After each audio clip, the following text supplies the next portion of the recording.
दोस्तों, तारीख 3 दिसंबर 1971 को जब पाकिस्तानी सेना ने पूर्वी पाकिस्तान यानी वर्तमान बांग्लादेश में बंगाली नागरिकों, छात्रों, बुद्धिजीवियों और आम पर्सन के खिलाफ कार्रवाई शुरू की जो बांग्लादेश में आजादी की आवाज बुलंद कर रहे थे, पाकिस्तानी आर्मी और बांग्लादेशी रेवोल्यूशनरीज के बीच एक बड़ा घमासान जारी था और पाकिस्तान सिविल वॉर के सबसे बैड फेज से गुजर रहा होता है। वहीं जब बांग्लादेश में आजादी की लड़ाई चल रही थी तो दूसरे फ्रंट पर 3 दिसंबर 1971 को पाकिस्तान भारत के खिलाफ ऑपरेशन चंगेज खान लॉन्च कर देता है। पाकिस्तानी एयरफोर्स इंडिया की कई सिटीज और एयरफील्ड्स पर बमबारी करना शुरू कर देती है और अब भारत भी इस जंग में शामिल हो जाता है और इसी के साथ शुरुआत होती है इंडिया पाकिस्तान वॉर ऑफ 1971 की। लेकिन भारत और पाकिस्तान के बीच ये वॉर होती ही क्यों है? पाकिस्तान के सिविल वॉर से भारत का क्या लेना देना होता है? और 1947 में पाकिस्तान का दामन थामने वाला ईस्ट पाकिस्तान आखिर क्यों आजादी की मांग पर उतर आता है? भारत का इस पूरे वॉर में क्या कंट्रीब्यूशन रहता है? तो आइए जानते हैं। Let's see. कॉलोनियल टाइम से पहले इंडियन सब कॉन्टिनेंट में एक नहीं बल्कि कई किंगडम्स राज करते थे। ये सभी किंगडम्स अपने आप को एक अलग भाषा, ट्रेडिशन, कल्चर से आइडेंटिफाई करते थे और कुछ यही कहानी आज के वेस्ट बंगाल और बांग्लादेश की भी थी, जो उस टाइम में सिर्फ बंगाल के नाम से जाना जाता था। 13वीं सेंचुरी से ही इस एरिया पर ज्यादातर मुस्लिम नवाबों का राज चलता था, लेकिन धर्म से ज्यादा यहाँ के लोग खुद को बंगाली भाषा, कल्चर और ट्रेडिशंस में ही घुला मिला महसूस करते थे। अलग अलग धर्म के होने के बाद भी यहाँ कम्युनिटीज में यूनिटी बहुत थी। 1757 में बंगाल में ब्रिटिश राज आने के बाद कम्युनिटीज के बीच धर्म की खाई गहरी होती जाती है, लेकिन एक चीज जो हमेशा कॉमन रहती है वो है उनका बंगालीपन।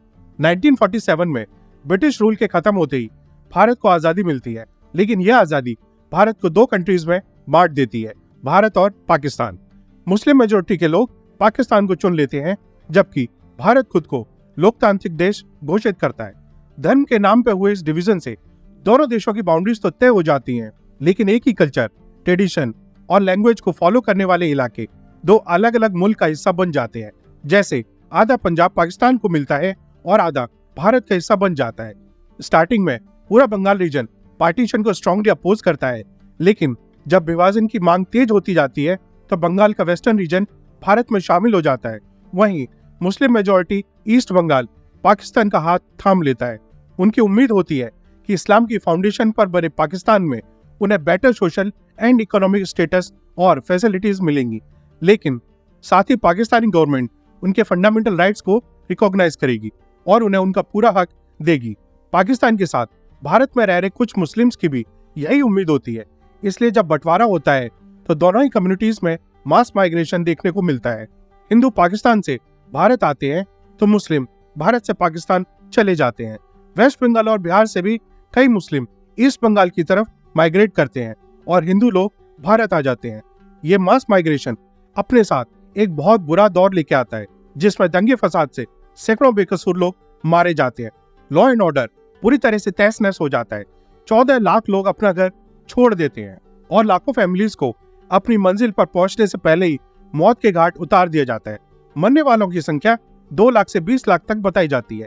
इस बीच इंडिया का डिवीजन हो जाता है और एक नई कंट्री दुनिया में जन्म लेती है, पाकिस्तान, जिसके दो हिस्से होते हैं, वेस्ट पाकिस्तान और ईस्ट पाकिस्तान, जो एक दूसरे से 1600 किलोमीटर की दूरी पर होते हैं। पाकिस्तान की फॉर्मेशन में मेजॉरिटी भले ही मुस्लिम्स की होती है, लेकिन सभी एक अलग एथनिक ग्रुप को रिप्रेजेंट करते हैं। Majority of ethnic group Bengali Muslim की होती है जो ईस्ट पाकिस्तान में रहते हैं, जबकि वेस्ट पाकिस्तान में पंजाबी, सिंधी, पख्तून और बलोची एथनिक ग्रुप रहते थे। एक बड़ी आबादी होने के बाद भी बंगाली मुस्लिम्स को साइडलाइन कर दिया जाता है। पॉलिटिक्स से लेकर ब्यूरोक्रेसी, मिलिट्री और सभी पावरफुल पोजीशंस पर वेस्ट पाकिस्तान के एथनिक के लोग बैठ जाते हैं। Specifically government related important decisions and work primarily West Pakistan में कंसंट्रेटेड रहते हैं। पाकिस्तान की पॉलिटिक्स में भी वेस्ट पाकिस्तान का इन्फ्लुएंस ज्यादा रहता है। 1947 में पाकिस्तान की शुरुआत भारत की तरह एक पार्लियामेंट्री डेमोक्रेसी से होती है, जिसमें प्राइम मिनिस्टर की कमान लियाकत अली खान संभालते हैं, जबकि मोहम्मद अली जिन्ना को पहला गवर्नर जनरल या कहें तो प्रेसिडेंट बनाया जाता है। अपने पहले ही टर्म में लियाकत सरकार को ईस्ट पाकिस्तान और वेस्ट पाकिस्तान को ठीक से गवर्न करने में बहुत सारी परेशानियों का सामना करना पड़ता है।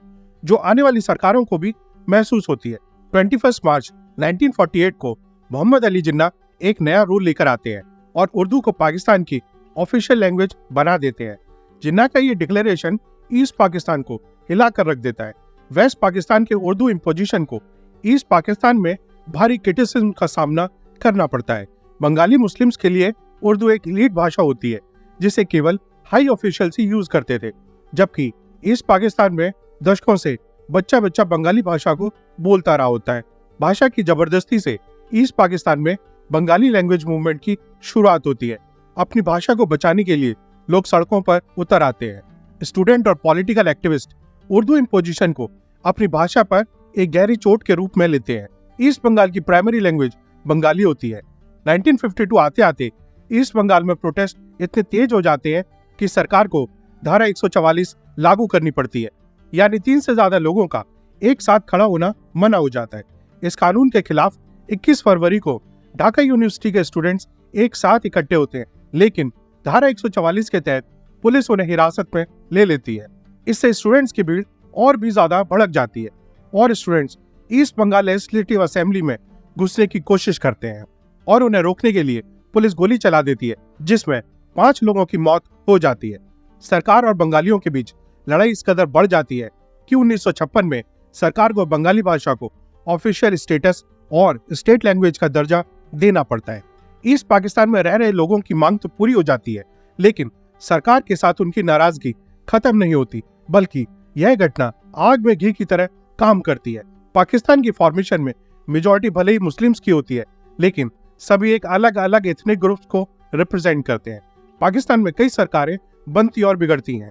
कई बार मिलिट्री रूल भी देखने को मिलता है, लेकिन सरकार बनाने का मौका ईस्ट पाकिस्तान के लोगों के हाथ में कभी नहीं आता। उन्हें पॉलिटिकल रिप्रेजेंटेशन से तो दूर रखा ही जाता है। साथ ही ईस्ट पाकिस्तान की डेवलपमेंट पर भी ध्यान नहीं दिया जाता। 70% से भी ज्यादा नेशनल बजट वेस्ट पाकिस्तान की डेवलपमेंट पर लगाया जाता है, जबकि पाकिस्तान की आधी पॉपुलेशन ईस्ट पाकिस्तान में मौजूद थी। यहीं से पाकिस्तान को अपना 62% रेवेन्यू भी मिलता है। फिर भी इस हिस्से की ग्रोथ रेट 2.6% ही होती है, जबकि वेस्ट पाकिस्तान 4.4 की ग्रोथ रेट से बढ़ता है। एक ही देश के दोनों हिस्सों में इस हद तक इकोनॉमिक डिस्क्रिमिनेशन होने से गवर्नमेंट और बंगाली लोगों के बीच की खाई गहरी होती चली जाती है। 1966 में मामला तब ज्यादा बिगड़ जाता है जब ईस्ट पाकिस्तान की अवामी लीग पार्टी सेंट्रल गवर्नमेंट के सामने इकोनॉमिक डेवलपमेंट को लेकर 6 पॉइंट्स की डिमांड करती है। पार्टी के लीडर शेख मुजीबुर रहमान इन डिमांड्स को पेश करते हैं, जिसमें साफ कहा जाता है कि ईस्ट पाकिस्तान को ज्यादा ऑटोनॉमी दी जाए, इसके रिसोर्सेज को यूज करने की पावर ईस्ट पाकिस्तान की सरकार के हाथ में दी जाए, यहाँ तक कि ईस्ट पाकिस्तान की अपनी एक अलग करेंसी हो, साथ ही वहाँ एक अलग रिजर्व बैंक भी एस्टेब्लिश किया जाए। इसके अलावा ईस्ट पाकिस्तान को फॉरेन रिजर्व रखने की पावर भी दी जाए और इनके पास अपनी एक अलग डिफेंस फोर्स हो। अवामी लीग की डिमांड सत्ता में बैठी सरकार की जड़ें हिला देती है। इन पॉइंट्स में जाहिर होता है कि ईस्ट पाकिस्तान को इंडिपेंडेंट कंट्री बनाने की कोशिश की जा रही है। सरकार इन सभी पॉइंट्स को रिजेक्ट कर देती है और इन डिमांड्स को देश के खिलाफ बताती है। अवामी लीग भी इस फैसले से चुप नहीं बैठती और इस पर काम करती रहती है। इसीलिए 1968 में सरकार अवामी लीग के लीडर शेख मुजीबुर रहमान को और कई ऑफिशियल्स को देश के खिलाफ कॉन्स्पिरेसी रचने के इल्जाम में अरेस्ट कर लेती है। उस वक्त पाकिस्तान में जनरल अयूब खान की सरकार होती है और वो इल्जाम लगाते हैं कि अवामी लीग अगरतला में भारत सरकार के साथ मिलकर एक आजाद देश बनाने की साजिश रच रही है। लेकिन उनके ये सभी चार्जेस ईस्ट पाकिस्तान में काम नहीं करते, क्योंकि तब तक शेख मुजीबुर अवाम के बीच एक पॉपुलर लीडर बन चुके होते हैं या बंगाली अवाम के लिए उनकी आवाज बन चुके हैं। लोग अपने सुनहरे भविष्य की उम्मीद अवामी लीग से लगाकर रखते हैं। इसीलिए जब शेख मुजीबुर के अरेस्ट की खबर ईस्ट पाकिस्तान की जनता को मिलती है तो लोग सड़कों पर उतर आते हैं और जगह जगह प्रोटेस्ट होने लगते हैं। लोगों में इस कदर गुस्सा भरा होता है कि सरकार को मजबूरन घुटने टेकने पड़ते हैं। 22 फरवरी 1969 को शेख मुजीबुर को रिहा कर दिया जाता है, लेकिन ईस्ट पाकिस्तान में प्रोटेस्ट इस कदर बढ़ जाते हैं कि जनरल अयूब खान को रिजाइन करना पड़ता है।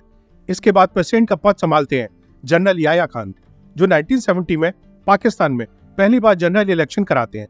पाकिस्तानी गवर्नमेंट इस गुमान में होती है कि majority of seat West Pakistan की पॉलिटिकल पार्टीज के हाथ में आएंगी, लेकिन जब रिजल्ट आता है तब पाकिस्तानी सरकार की नींव हिल जाती है। अवामी लीग को जनरल इलेक्शंस में भारी मतों से जीत मिलती है। 313 में से 167 सीट्स अवामी लीग को मिलती हैं, लेकिन वो ये सभी सीट्स ईस्ट पाकिस्तान में हासिल करते हैं, जबकि वेस्ट पाकिस्तान में एक भी सीट अवामी लीग को नहीं मिलती। कुछ यही हाल वेस्ट पाकिस्तान की पार्टी पाकिस्तान पीपल्स पार्टी का भी होता है, जिसे वेस्ट पाकिस्तान में 86 सीट्स मिलती हैं और ईस्ट पाकिस्तान में 0 सीट्स। जब अवामी लीग को पाकिस्तान में सरकार बनाने का अधिकार मिल जाता है, लेकिन ये वेस्ट पाकिस्तान की पॉलिटिकल पार्टीज को जरा भी रास नहीं आता। इसलिए याह्या खान और PPP leader Zulfikar Ali Bhutto military officials के साथ मिलकर नेशनल असेंबली को कैंसिल करने का प्लान बनाते हैं। 1 मार्च 1971 को प्लान के according Yahya Khan national assembly को कैंसिल कर देते हैं। ईस्ट पाकिस्तान की आवाम इस नाइंसाफी के खिलाफ आवाज उठाने से पीछे नहीं रहती। डेमोक्रेसी का ऐसा मजाक बनता देख लोग प्रोटेस्ट कर देते हैं। पहली बार ईस्ट पाकिस्तान में आजादी के नारे लगते हैं। सभी लोग साथ मिलकर एक नए देश की मांग करने लगते हैं और बांग्लादेश नाम दुनिया के सामने आता है। अवामी लीग पार्टी भी अपनी आवाज बुलंद करती है और शेख मुजीबुर जनता के सपोर्ट में उतर आते हैं। ईस्ट पाकिस्तान में जनता पाकिस्तानी गवर्नमेंट के किसी भी ऑर्डर को मानने से इनकार कर देती है। लोग यहाँ ऑर्गेनाइज्ड होकर एक इंडिपेंडेंट आर्मी को बनाते हैं, जिसे मुक्ति बाहिनी नाम दिया जाता है। इस आर्मी का मकसद बांग्लादेश की आजादी होता है। इस सिचुएशन में पाकिस्तानी गवर्नमेंट को जब ईस्ट पाकिस्तान अपने हाथ से निकलते हुए नजर आता है, तो पाकिस्तानी आर्मी के जरिए वह रिवॉल्ट को दबाने की कोशिश की जाती है। मार्च 1971 को एयर फ्लाइट के जरिए वेस्ट पाकिस्तान से सैकड़ों पाकिस्तानी सोल्जर्स को ईस्ट पाकिस्तान लाया जाता है, जो मुक्ता वाहिनी के खिलाफ ऑपरेशन चलाते हैं। मुक्ता वाहिनी से निपटने के लिए वेस्ट पाकिस्तान एक east Pakistani central peace committee बनाती है, जिससे शांति वाहिनी नाम दिया जाता है। लेकिन यही कमेटी ईस्ट पाकिस्तान के लोगों पर अत्याचार करना शुरू कर देती है। लॉ एंड ऑर्डर की धज्जियां उड़ जाती हैं। बंगाली लोग वेस्ट पाकिस्तान से अपने सारे नाते तोड़ लेते हैं। पाकिस्तानी गवर्नमेंट को जब ईस्ट पाकिस्तान की आवाज दबाने का कोई रास्ता नजर नहीं आता, तो सरकार एक ऐसी साजिश रचती है और वो क्राइम्स की सारी हदें पार कर देती है। 25 मार्च 1971 को पाकिस्तानी आर्मी ईस्ट पाकिस्तान में एक खतरनाक जेनोसाइड प्लान करती है, जिसे ऑपरेशन सर्चलाइट नाम दिया जाता है। इसका मकसद बांग्लादेश की आजादी की मांग करने वाले सभी रेवोल्यूशनरीज को टारगेट करना होता है। साथ ही उन लोगों को भी मौत के घाट उतारना होता है जो अलग देश की मांग कर रहे होते हैं। कहने को तो ये पाकिस्तानी आर्मी का एक अभियान था, लेकिन सही मायनों में ये वॉर क्राइम का एक्ट साबित होता है, जिसका मकसद ईस्ट पाकिस्तान में जेनोसाइड और पब्लिक नरसंहार को अंजाम देना होता है। 25 मार्च बांग्लादेश के लोगों के लिए सबसे काली रात साबित होती है। हजारों पाकिस्तानी सैनिक ढाका में घुस जाते हैं और कर्फ्यू लगा दिया जाता है। टेलीफोन और रडार सब बंद कर दिए जाते हैं। सभी फॉरेन जर्नलिस्ट को पहले ही डिपोर्ट कर दिया जाता है। पूरे शहर को सील करके सबसे पहले शेख मुजीबुर को अरेस्ट किया जाता है और ऑपरेशन सर्चलाइट में पाकिस्तानी सेना लगभग 10 लाख बांग्लादेशियों को मौत के घाट उतार देती है। इसमें ज्यादातर नेता, क्रांतिकारी बंगाली अवामी पार्टी के मेंबर्स और आम जनता को पूरी तरह से टारगेट किया जाता है। इस भयंकर मारकाट के बाद लाखों लोग भागकर भारत में शरण लेने आ जाते हैं। 25 मार्च की रात को शुरू हुआ ये वॉर क्राइम लगभग अगले 8 महीनों तक चला, जिसमें 30 लाख से ज्यादा लोग पाकिस्तानी आर्मी के अत्याचार से मारे गए। हजारों को यहीं बुरी तरीके से घायल कर दिया गया। पाकिस्तानी आर्मी ने ईस्ट पाकिस्तान में लगभग 4 लाख लड़कियों और औरतों के साथ सामूहिक बलात्कार किया और उनका रेप करके उन्हें पब्लिकली शूट कर दिया। पाकिस्तानी आर्मी के इस तरह के शर्मनाक काम को जब यूएस प्रेसिडेंट तक पहुंचाया गया, तब भी यूएस ने इस जेनोसाइड को रोकने का कोई भी काम नहीं किया। उल्टा अपने अलाई पाकिस्तान को इस जेनोसाइड में सपोर्ट करते रहे और इससे पहले ही शेख मुजीबुर ईस्ट पाकिस्तान को इंडिपेंडेंट कंट्री घोषित कर देते हैं और इसे बांग्लादेश का नाम देते हैं। 27 मार्च को मेजर जियाउर रहमान खुद ये डिक्लेरेशन पब्लिक को पढ़कर सुनाते हैं। बांग्लादेश को आजाद देश घोषित कर दिया जाता है, लेकिन यह आजादी इतनी भी आसान नहीं होती। मेजर शहरों को अपने कंट्रोल में लेने के लिए एक ही रात में 7,000 मासूम बंगालियों को मौत के घाट उतार दिया जाता है। इस कत्लेआम में एक ही हफ्ते के अंदर 3 लाख से भी ज्यादा बंगाली लोगों का कत्ल कर दिया जाता है। लाखों औरतों का रेप किया जाता है। पाकिस्तानी आर्मी अपने ही देश के लोगों को इस कदर टॉर्चर करती है कि डरकर 10 मिलियन से भी ज्यादा लोग बांग्लादेश छोड़कर भारत में घुस जाते हैं। कुछ ही दिनों में लोग अपना घर, परिवार सब कुछ खो बैठते हैं। भारत पहले से ही बांग्लादेश की सिचुएशन पर नजर रख रहा होता है, लेकिन जब लाखों की संख्या में रिफ्यूजी धीरे धीरे भारत की तरफ आते हैं, तो भारत की मुश्किलें भी बढ़ जाती हैं। भारत भी इस कॉन्फ्लिक्ट का हिस्सा बन जाता है। इसलिए भारत सरकार आवामी पार्टी के कई लीडर्स को अपने देश में शरण देती है। 10 अप्रैल 1971 को आवामी लीडर्स कोलकाता में ही पीपल्स रिपब्लिक ऑफ बांग्लादेश की गवर्नमेंट को बनाते हैं। शेख मुजीबुर रहमान को बांग्लादेश का प्रेसिडेंट चुन लिया जाता है, जबकि ताजुद्दीन अहमद को प्राइम मिनिस्टर बनाया जाता है। लेकिन भारत की समस्या 10 मिलियन रिफ्यूजीज को लेकर होती है। आखिर इतनी बड़ी संख्या को सर्व करना भारत के लिए मुश्किल था। रिफ्यूजीज के आने जाने से भारत पर एक बड़ा इकोनॉमिक बर्डन पड़ता है। साथ ही बांग्लादेश में चल रहा कांड वह भी भारत सरकार के लिए कंसर्न बनता जा रहा था। इसीलिए इंदिरा गांधी फैसला लेती है कि बांग्लादेश की आजादी की इस लड़ाई में भारत भी शामिल होगा। 28 अप्रैल 1971 प्रधानमंत्री Indira Gandhi chief of army staff general Sam Manekshaw से बांग्लादेश की सिचुएशन डिस्कस करती हैं और उन्हें कहती हैं कि वो जंग की तैयारी करें। लेकिन मानेकशॉ बाकी चैलेंजेस को बताते हुए इतनी जल्दी वॉर पर जाने को अवॉइड करते हैं। वो बताते हैं कि मॉनसून के मंथ में बांग्लादेश में बाढ़ की स्थिति पैदा हो जाती है और ऐसी सिचुएशन में लड़कर जीत हासिल करना मुश्किल हो सकता है। इसलिए वॉर का राइट टाइम नवंबर दिसंबर की विंटर रखा जाता है।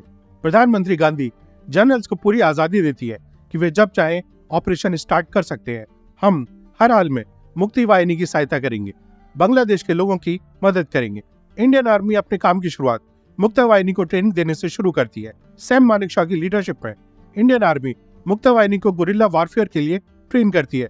उन्हें हर एक टैक्टिक और स्ट्रेटेजी सिखाई जाती है जिससे वो पाकिस्तानी आर्मी पर भारी पड़ सके। साथ ही भारत की तरफ से हथियारों की सप्लाई भी मुक्ता वाहिनी को की जाती है। भारत अब तक इनडायरेक्टली इस युद्ध का हिस्सा बन चुका होता है। असल में पाकिस्तान और भारत के बीच अब तक कोई क्लैश नहीं होता। 3 दिसंबर 1971 को सिचुएशन तब बदल जाती है जब पाकिस्तान ऑपरेशन चंगेज खान को लॉन्च कर देता है और यह उसकी सबसे बड़ी भूल साबित होती है। पाकिस्तान भारत के 11 एयरफील्ड को निशाना बनाता है। अमृतसर, आगरा, पठानकोट, जोधपुर, श्रीनगर, अंबाला जैसे 11 एयरफील्ड को टारगेट किया जाता है और स्टेशंस को डिस्ट्रॉय करने की कोशिश की जाती है। पाकिस्तान की तरफ से जंग का बिगुल बच चुका था और उसी शाम इंदिरा गांधी भी रेडियो मैसेज देकर जनता को इसकी जानकारी देती है। पाकिस्तान का मकसद भले ही भारत के एयरफील्ड्स को तबाह कर इंडियन एयरफोर्स को वॉर से बाहर रखने का होता है, लेकिन पाकिस्तानियों के निशाने सटीक नहीं बैठते और इंडियन एयरफोर्स तुरंत ही सतर्क हो जाती है और अपनी पोजीशन संभाल लेती है। अब इंडियन एयरफोर्स पाकिस्तानी आर्मी को मुंह तोड़ जवाब देने के लिए तैयार हो जाती है। पाकिस्तान इंडियन एयरबेस को नुकसान पहुंचाने से भले ही चूक जाता है, लेकिन इंडियन एयरफोर्स जब स्ट्राइक पर उतरती है तो पाकिस्तान के कई रनवेज को तबाह करके दम लेती है। मुरीद, मियांवाला, सरगोदा, चांदार, रिसलवाला समेत पाकिस्तान के कुछ जरूरी एयरबेस इंडियन एयरफोर्स पूरी तरीके से तबाह कर देती है। वेस्ट पाकिस्तान के रनवेज की हालत इतनी खराब हो जाती है कि कई दिनों तक वे वॉर के लिए कुछ एयरबेसेस को यूज ही नहीं कर पाते। कुछ यही हाल इंडियन आर्मी ईस्ट पाकिस्तान की एयरबेसेस का भी करती है, जहां 2 दिन के अंदर ही चिटगोंग और कुर्मीटोला एयरबेसेस को तबाह कर देती है।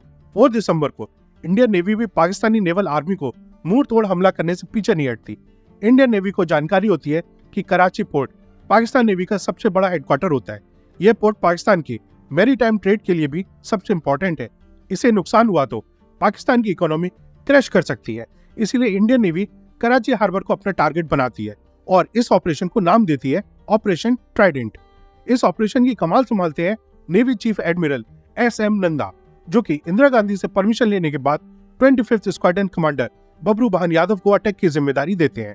इनकी कमान में इंडियन नेवी का एक ग्रुप 460 किलोमीटर कराची के साउथ कोस्ट में चला जाता है और रात होने का इंतजार करता है, क्योंकि रात के अंधेरे में पाकिस्तानी एयरक्राफ्ट लड़ाई नहीं कर सकते थे। नेवी का प्लान होता है कि वह अंधेरे का फायदा उठाकर पाकिस्तानी वॉरशिप्स को पूरी तरह से तबाह कर दे। इसलिए शाम होते होते इंडियन नेवी कराची पोर्ट के 330 किलोमीटर करीब चले जाते हैं। इनके पास INS वीर, INS नीरगार्ड और INS निपट जैसी मिसाइल बोट्स और 2 anti submarine combats INS Kiltan और खच्चल होती है। सभी वॉरशिप्स भारी मिसाइल से लैस होती है। रात को जब पाकिस्तानी नेवी को अंदाजा भी नहीं होता कि वे बड़े हमले का शिकार होने वाले हैं, तभी इंडियन वॉरशिप्स कराची से 130 किलोमीटर की दूरी से ही पाकिस्तानी वॉरशिप का पता लगा लेती हैं। सबसे पहले मिसाइल अटैक INS नीरगार्ड करती है और पाकिस्तान के battle class destroyer PNS Khyber के टुकड़े टुकड़े कर डालती है। इसके बाद INS वीर और INS निपट भी अपना कमाल दिखाते हैं और PNS चैलेंजर और PNS मुहाफिज को मिसाइल से बर्बाद कर पानी में डुबो देते हैं। इस ऑपरेशन में INS निपात पाकिस्तान के ऑयल स्टोरेज टैंक्स को भी निशाना बनाता है और पाकिस्तानी ऑयल स्टोरेज आग की लपटों में जलकर बर्बाद हो जाते हैं। करीब 7 दिन तक पाकिस्तान इस आग को बुझाने में नाकामयाब रहता है और दुनिया भर के अखबारों में इंडियन नेवी की इस आग को बिगेस्ट बॉनफायर करार दिया जाता है। इसके जवाब में पाकिस्तानी नेवी इंडिया के ओखा पोर्ट को बॉम्ब करने से पीछे नहीं हटती ताकि उन्हें अपनी बर्बादी का बदला मिल सके। वो हमले में भारत की फ्यूलिंग फैसिलिटीज और मिसाइल बोट जेटी को नुकसान पहुंचाना चाहती थी, लेकिन पाकिस्तान के प्लान को समझते हुए इंडियन नेवी अपनी मिसाइल बोट्स को पहले से वहां से हटा लेती है और यहाँ भी पाकिस्तान के हाथ केवल हार ही आती है। इंडियन नेवी का ये पहला ऑपरेशन होता है जिसमें एंटी मिसाइल्स का इस्तेमाल किया जाता है, इसीलिए 4 दिसंबर को इंडियन नेवी डे के रूप में मनाया जाता है। इसके अलावा पाकिस्तानी नेवी को इस वॉर में सबसे ज्यादा डर INS विक्रांत का भी होता है। उन्हें ये जानकारी होती है कि INS विक्रांत जंग की तस्वीर पलट कर रख सकता है, जो कि INS Vikrant Bay of Bengal के रास्ते ईस्ट पाकिस्तान पर एयरफोर्स को कैरी किए हुए पहले से ही एक्टिव था। इसीलिए पाकिस्तानी आर्मी इसे बर्बाद करने के लिए PNS गाजी को इस रूट में भेजती है, लेकिन मामला उल्टा पड़ जाता है। नेवल सबमरीन PNS गाजी कराची से बे ऑफ बंगाल की तरफ आती है, लेकिन इससे पहले वो अपने प्लान को एक्टिवेट कर पाती इंडियन नेवी के डिफेंस फोर्स को इस साजिश की खबर लग जाती है और भारत भी चौकन्ना हो जाता है। यहाँ PNS गाजी को चकमा देने के लिए विशाखापट्टनम पर INS राजपूत को एक्टिव कर दिया जाता है और ऐसा जताया जाता है कि विशाखापट्टनम पोर्ट पर INS विक्रांत खड़ा है। पाकिस्तानी सबमरीन को गुमराह करने के लिए INS विक्रांत के कॉल साइन का यूज किया जाता है। साथ ही INS राजपूत से भी सिग्नल भेजे जाते हैं। अपने मिशन को अंजाम देने के लिए PNS जैसे विशाखापट्टनम पोर्ट पर पहुंचती है, तभी INS राजपूत PNS गाजी सबमरीन पर हमला कर देती है। अब PNS गाजी इस पूरे मामले को समझता और रिट्रीट करता, तब तक INS राजपूत ने हमले शुरू कर दिए थे और इस तरह PNS गाजी पाकिस्तान के मंसूबों के साथ ही डूब जाता है। 4 दिसंबर की रात को पाकिस्तान राजस्थान के लोंगेवाला पोस्ट से भारत पर भी हमला करता है।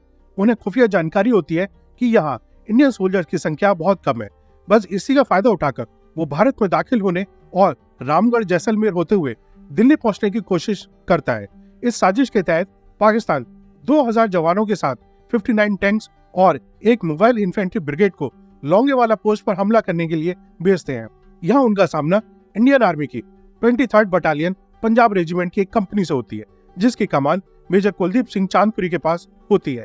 7 दिसंबर 1971 तक लड़ी गई इस लड़ाई में पाकिस्तान के मंसूबे धरे के धरे रह जाते हैं, जब मेजर कुलदीप सिंह चांदपुरी की लीडरशिप में केवल 120 इंडियन सोल्जर्स ही पाकिस्तान के हजारों सोल्जर्स और टैंक्स को धूल चटा देते हैं। लोंगेवाला में भारतीय सैनिक एक ऊंचे रेत के टीले को अपने कब्जे में ले लेते हैं और इस ऊंचाई का फायदा उठाकर अपनी स्ट्रेटेजी बनाते हैं।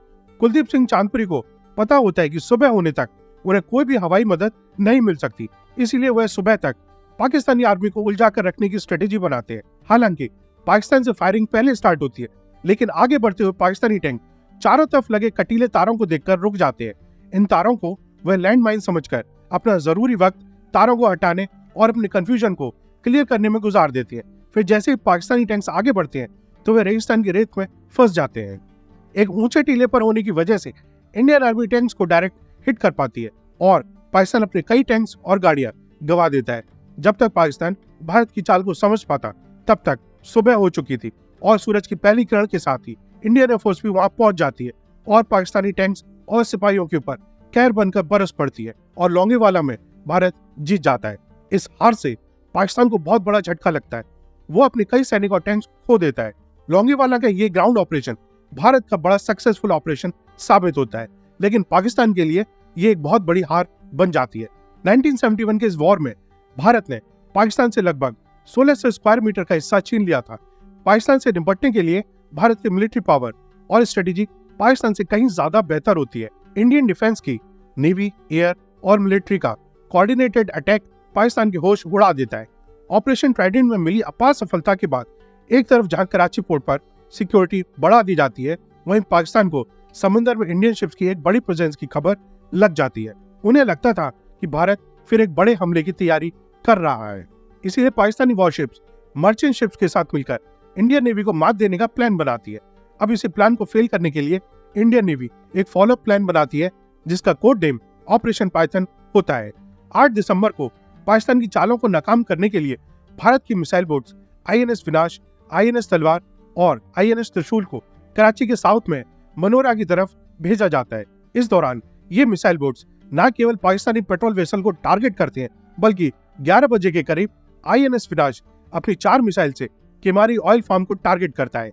इस अटैक से पाकिस्तान का बचा कुचा केमारी ऑयल स्टोरेज भी तबाह हो जाता है। साथ ही fuel tanker SS Gulf Star को भी भारी नुकसान पहुंचता है। INS विनाश पाकिस्तान के navy field tanker PNS Dhaka को भी बुरी तरह ध्वस्त कर देता है। इस हमले से कराची की 50% ऑयल रिक्वायरमेंट धुआं हो जाती है। पाकिस्तान की अर्थव्यवस्था को एक बड़ा झटका लगता है और एक ही रात में पाकिस्तान को लगभग $3 बिलियन का नुकसान उठाना पड़ता है। इस अटैक में भारतीय नेवी को कोई नुकसान नहीं पहुंचता, लेकिन पाकिस्तान को केवल आसमान से ही नहीं बल्कि समंदर में भी एक बड़ी हार का सामना करना पड़ता है। वॉर में अपनी डूबती नैया को किनारे लगाने के लिए अब पाकिस्तान UN के पास पहुंचता है और अपील करता है कि भारत को इस वॉर से बाहर रहने के लिए कहा जाए। 4 दिसंबर को जहां एक तरफ पाकिस्तान भारत पर अटैक करता है, वहीं दूसरी तरफ यूनाइटेड नेशन की सिक्योरिटी काउंसिल असेंबल होती है। एक लंबे डिस्कशन के बाद अमेरिका सीधे पाकिस्तान के समर्थन में कूद जाता है। US, चाइना और UK मिलकर भारत को सीज फायर करने के लिए कहते हैं और दबाव बनाया जाता है कि भारत अपनी आर्मी को बांग्लादेश से वापस बुला ले। लेकिन रशिया भारत के समर्थन में आगे आ जाता है और 2 बार इस रेजोल्यूशन को वीटो कर देता है। इसकी वजह 9 अगस्त 1971 में भारत और सोवियत यूनियन के बीच साइन हुई पीस एंड फ्रेंडशिप ट्रीटी भी होती है, जो भारत और सोवियत यूनियन के बीच दोस्ती की नींव रखती है। और इस दोस्ती को गहरा होने का मौका तब मिलता है जब बांग्लादेश की आजादी की लड़ाई में सोवियत यूनियन न केवल पॉलिटिकली बल्कि मिलिट्री पावर से भी भारत की मदद करता है। इंडिया ने बांग्लादेश को एक इंडिपेंडेंट कंट्री मान लिया और इसी दिन भूटान भी विश्व का पहला देश बना जिसने बांग्लादेश को ऑफिशियली एक इंडिपेंडेंट कंट्री के तौर पर एक्सेप्ट कर लिया। 8 दिसंबर 1971 को जब अमेरिका की इंटेलिजेंस को यह रिपोर्ट मिलती है कि भारत ईस्ट पाकिस्तान में एक अटैक प्लान कर रहा है, तब US पाकिस्तान के समर्थन में अपनी 7th फ्लीट को बे ऑफ बंगाल की तरफ भेज देता है। US का ये 7वां बेड़ा दुनिया का सबसे बड़ा एयरक्राफ्ट कैरियर होता है, जिसका वजन 75,000 टन के करीब होता है। यह करीब 70 फाइटर एयरक्राफ्ट को कैरी करने वाला यह शिप न्यूक्लियर पावर से लैस होता है। जाहिर था भारत की नेवल पावर से ये कहीं ज्यादा ताकतवर होता है और उसके सामने भारत के INS विक्रांत की फाइटर एयरक्राफ्ट की क्षमता केवल 20 एयरक्राफ्ट की होती है। पाकिस्तान को अब ये वॉर अपने हक में दिखाई देने लगती है। उसे लगता है कि अमेरिका के समर्थन से उसकी जीत पक्की है। वहीं भारत पर प्रेशर होता है कि अमेरिका की नेवल शिप से उलझने की बजाय पीछे हट जाए। सिचुएशन या हाथ से निकलती दिखाई देती है क्योंकि UK भी पाकिस्तान के समर्थन में HMS ईगल को अरेबियन सी में उतारता है। इनकी साजिश भारत की नेवल शिप को एक कंबाइंड अटैक में फंसाने की होती है। भारत इस सिचुएशन से निकलने के लिए सोवियत रशिया को एक SOS भेजता है और इंडो सोवियत सिक्योरिटी ट्रीटी को एक्टिवेट करने के लिए कहता है, जिसके तहत किसी भी आउटसाइड अटैक होने पर सोवियत यूनियन भारत को प्रोटेक्ट करने के लिए बाध्य है। मैसेज मिलते ही ब्रिटिश अमेरिकन थ्रेट को काउंटर करने के लिए सोवियत जल्द ही कमांडर एडमिरल व्लादिमीर के अंडर में अपने 10th ऑपरेटिव बैटल ग्रुप को भारत की मदद के लिए फटाफट भेज देता है। सोवियत का ये पैसिफिक बेड़ा nuclear arm ship, automatic submarine और मिसाइल से लैस होता है और इंडियन ओशन में ब्रिटिश और अमेरिकन बेड़े को काउंटर करने के लिए उन्हें अपने टारगेट रेंज में ले लेता है। इससे पहले कि UK और अमेरिका बे ऑफ बंगाल में एंटर कर पाते, उससे पहले ही रशियन शिप्स ब्रिटेन और अमेरिकन शिप्स को अपनी मौजूदगी का एहसास करा देती है। इस वक्त अमेरिका और ब्रिटिशर्स रशिया से डायरेक्ट लड़ाई में आना नहीं चाहते थे, इसलिए ब्रिटिश शिप्स मेडागास्कर की तरफ निकल जाती है और US नेवी भी अपनी टास्क फोर्स को पीछे ले लेती है। सोवियत का साथ मिलते ही भारत की एयर नेवी और आर्मी एक साथ मिलकर पाकिस्तानी आर्मी को घुटने टेकने पर मजबूर कर देती है। ईस्ट पाकिस्तान में पाकिस्तानी आर्मी की एयर सप्लाई काट दी जाती है। नेवल रूट्स को इंडियन नेवी ब्लॉक कर देती है और जमीन पर मुक्ता वाहिनी पाकिस्तानी आर्मी की जान की दुश्मन बन जाती है। 12 दिसंबर आते आते इंडिया पाकिस्तान वॉर में पाकिस्तान एक बहुत बड़ी हार के सामने खड़ा होता है। इनकी सेना को बुरी तरह खदेड़ दिया जाता है। वेस्ट पाकिस्तान का लगभग 13,000 किलोमीटर वर्ग का इलाका अब भारत के कंट्रोल में होता है। पाकिस्तानी सोल्जर्स के पास बचने का कोई रास्ता नहीं होता। जुल्फिकार अली भुट्टो पाकिस्तान की जीत के लिए एक बार फिर अमेरिका का दरवाजा खटखटाते हैं और वार में सपोर्ट के लिए न्यूयॉर्क जाते हैं। अमेरिका के साथ मिलकर वो सीज फायर का एक प्रपोजल भी तैयार करते हैं, लेकिन तब तक काफी देर हो चुकी थी। पाकिस्तानी आर्मी इंडियन सोल्जर्स के सामने सरेंडर के लिए तैयार हो जाती है। इससे गुस्से में आकर जुल्फिकार अली भुट्टो UN की असेंबली छोड़कर चले जाते हैं और यहाँ पाकिस्तान की लाचारी भी पूरी दुनिया के सामने साफ नजर आती है। Major general Jacob lieutenant general AK Niazi के सामने इंस्ट्रूमेंट ऑफ सरेंडर का प्रपोजल रखते हैं, तो लेफ्टिनेंट जनरल AK नियाजी इसे साइन करने से मना कर देते हैं, लेकिन मेजर जनरल जैकब उन्हें यह कहकर 30 मिनट का सोचने का समय देते हैं कि अगर ये इंस्ट्रूमेंट साइन नहीं हुआ तो पाकिस्तानी आर्मी के 1 लाख से ज्यादा सोल्जर्स की मौत के वे जिम्मेदार होंगे। 16 दिसंबर 1971 को ढाका में पाकिस्तानी आर्मी के 93,000 सोल्जर्स इंडियन आर्मी के सामने सरेंडर कर देते हैं। सभी अपनी बंदूक इंडियन आर्मी के सामने झुका लेते हैं। वर्ल्ड वॉर 2 के बाद ये दुनिया का सबसे बड़ा सरेंडर होता है, जहां लगभग 1 लाख से ज्यादा सोल्जर्स इंडियन आर्मी के सामने सर झुकाए खड़े होते हैं। अब लेफ्टिनेंट जनरल A.K. नियाजी बिना किसी शर्त के इंस्ट्रूमेंट ऑफ सरेंडर को साइन कर देते हैं। उनके चेहरे पर शर्म और लाचारी साफ झलकती दिखाई देती है और वो इस पूरी घटना के दौरान शर्म से अपना सर झुका लेते हैं। पाकिस्तान की वॉर में हार के साथ ही वेस्ट पाकिस्तान में सरकार गिर जाती है। भारत की यह जीत पाकिस्तान के इतिहास में काला धब्बा बन जाती है। इस जीत से भारत की डिफेंस फोर्स जहां अपना लोहा मनवाती है, वहीं बांग्लादेश को भी आजादी मिल जाती है। इंदिरा गांधी बांग्लादेश को इस जीत की बधाई देती है। शेख मुजीबुर रहमान को भी रिहा कर दिया जाता है और वो आजाद बांग्लादेश के पहले प्रेसिडेंट बनते हैं। लेकिन बांग्लादेश को अपनी इस आजादी की बहुत बड़ी कीमत चुकानी पड़ती है। कई बच्चे, जवान और स्कॉलर्स को आजादी की इस लड़ाई में अपना सब कुछ कुर्बान करना पड़ता है।